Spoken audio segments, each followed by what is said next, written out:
नमस्कार बच्चों, मैं डी.के. झा आपके सामने आज वर्ग सप्तम पाठ 4 हिंदी विषय के साथ उपस्थित हूँ। विषय की टॉपिक है हमारी मित्र हो तो ऐसा।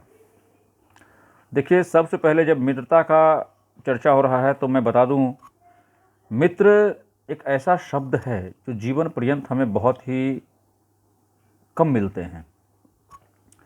अक्सर हम लोग बोलते हैं सर वो हमारा मित्र है, ये हमारा मित्र है। तो देखिए, जो बच्चे स्कूल में पढ़ते हैं उनके साथ जो पढ़ने वाले बच्चे उनके मित्र नहीं हो सकते, वो उनके क्लासमेट हैं, सहपाठी हैं। वह मित्र वह होता है जो आपके हर एक बातों को समझता हो।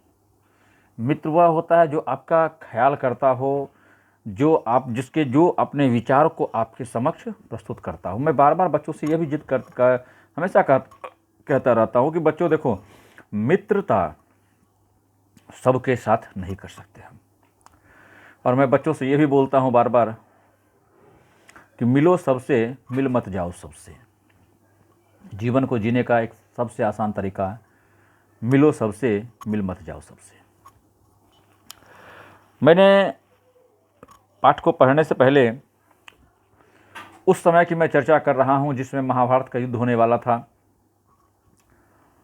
और भगवान श्री कृष्ण के द्वारा महाभारत में एक अहम भूमिका निभाई गई।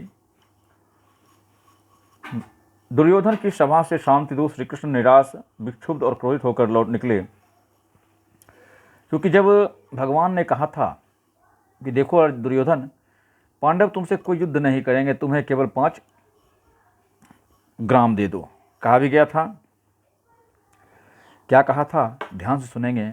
हो न्याय यदि तो आधा दो, यदि उसमें भी कोई बाधा हो।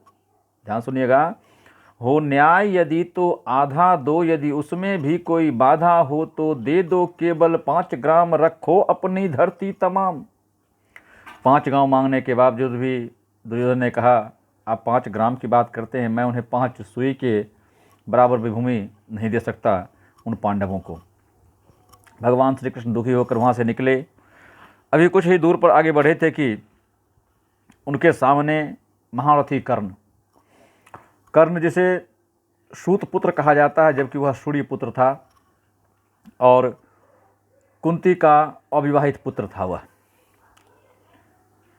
कहते हैं लोक लज्जा और मर्यादा के डर से कुंती माता ने उसे त्याग दिया और उसके पास सूर्य का दिया हुआ कवच और कुंडल था।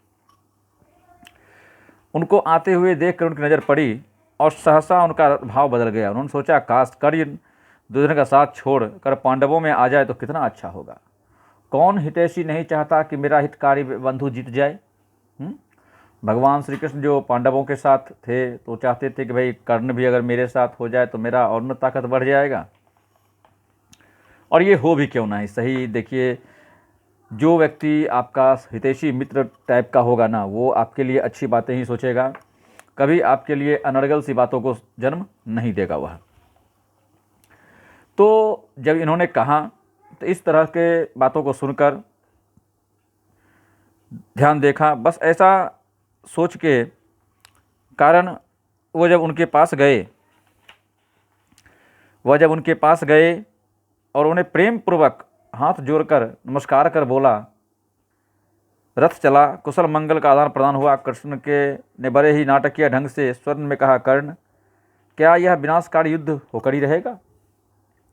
सभी जानते थे महाभारत एक साधारण युद्ध नहीं होगा, महाभारत में एक विनाशकारी युद्ध, इसका परिणाम अति विनाशकारी होगा।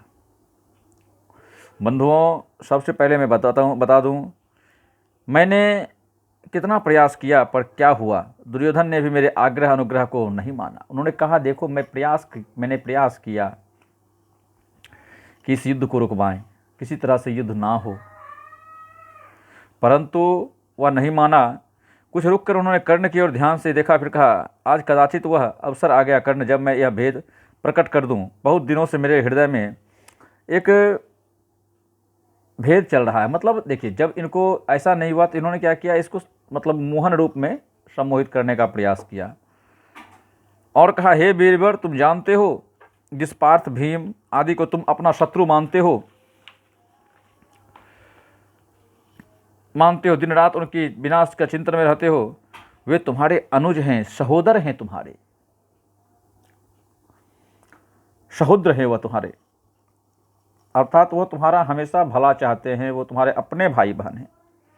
भाग्य की लीला कितनी विचित्र है, कहे कर्ण तुम पांडु के ज्येष्ठ पुत्र हो, विधाता ने तुम्हें अद्वितीय बल बुद्धि पुरुषार्थ और पराक्रम दिया है। मतलब तुम्हारे ऐसा किसी के पास बल बुद्धि पराक्रम है ये नहीं है ही नहीं।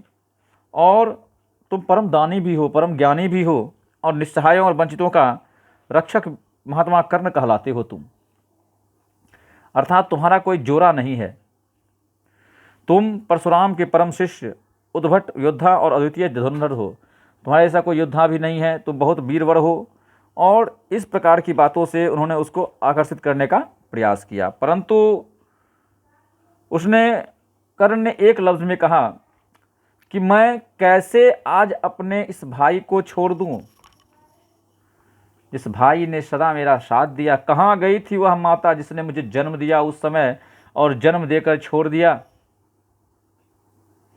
मैं उस माता को कोटि कोटि नमन करता हूँ, और मुझे वैसा स्नेह नहीं चाहिए जो मुझे मेरे मित्र से अलग कर सके।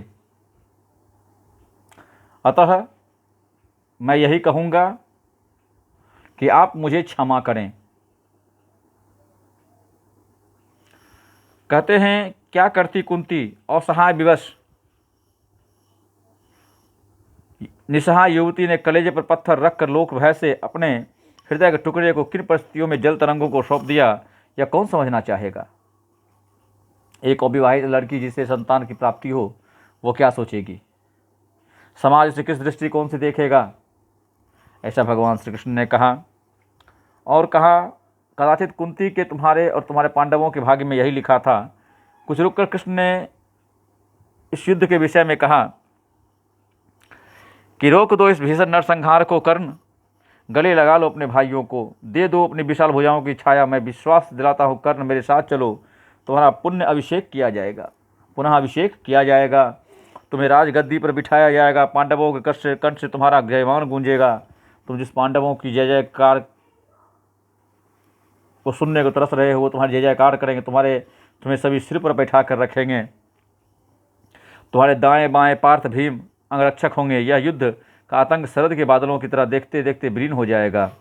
क्रूराज दुर्योधन अपने युद्ध का आतंक शरद को त्याग देगा। जैसे तुम उसके युद्ध से हटोगे हे कर्ण, तुम जैसे उसके, क्योंकि उसका युद्ध करने का एक ही कारण है और वह तुम हो।